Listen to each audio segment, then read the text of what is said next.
Magandang umaga sa inyo mga guys. Itong mga tiles nga pala napansin ko, kaysa sa itapon ko sa basurahan ito, ay mabuti pa gagawin ko itong plant box ni Mrs. Wala pa siyang tiles, kaya sa halip na itapon ko itong mga ritaso ng tiles, ay naisipan ko na gawing plant box. So naghalo ako ng simento. Medyo mabigat-bigat nga lang trabahong ito. At kailangan mo na magtiyaga. So una ay naghalo ako ng simento, buhangin, at ayan, kumuha ako ng mga ritaso. Hindi ko na pinagpuputol-putol guys, basta pinagmats-mats ko na lang siya kung ano-anong mga shape niya, kasi ritaso nga, basta pinagdidikit-dikit ko na lang siya. Total plant box lang naman ito, hindi naman na kailangan dito mga buong tiles, gagastos ka pa, bibili ka pa ng mga tiles. Ang mahal na ng tiles ngayon. Pagkatapos magbabayad ka sa trabahador para ipatiles mo. So ako na lang ang nagtiles para sa makatipid, no? Kaya lang masakit sa likod kasi mababa. Mababa yung pagkakabitan, kaya hindi ka makaunat, nakayuko ka. Ayan. So madali lang naman, masarap naman gawin. Yung mga napapanood natin sa mga trabahador, yun, tinitry natin pa marunong ba tayong mag tiles o gawa ng ating plant box. So ganyan ang gawin natin. Pagka marami kayong mga tirang tiles diyan, ang kapanginayang naman itapon, i-tiles nyo doon, pag dugtungin nyo lang.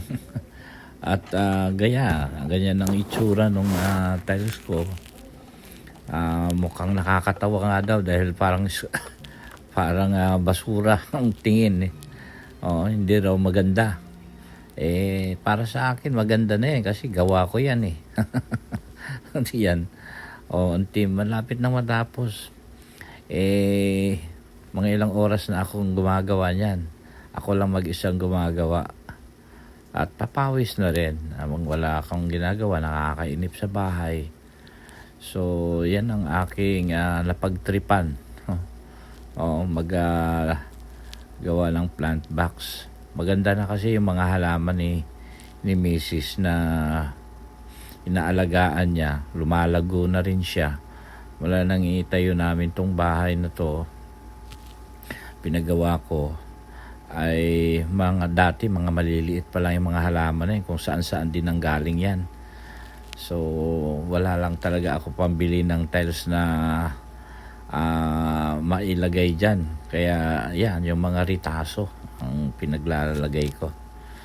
Medyo nakakapagod na yan, medyo nagugutom na ako niyan sa mga sandaling yan. Ilang tiles na yung naikabit ko. Yan, ayan na yung itsura niya.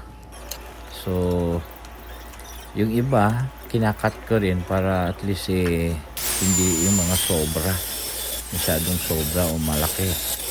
So kinakat ko rin siya hanggang mabuti mayroon akong mga tools. Tapos yung ilalim nitong na iniwanan ng trabahador namin na naggawa ng bahay, iniwanan niya na ganyan, nakatiwangwang, kulang ang tiles, hindi niya natapos. So yan, inaayos ko rin.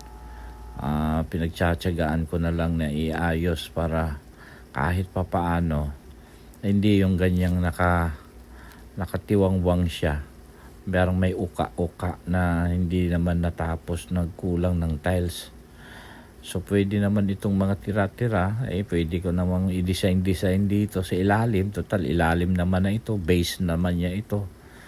So pagtsatsagaan mo lang At ang gamit mo dyan ay kailangan ima-match-match mo lang yung iba't ibang klaseng tiles yan eh.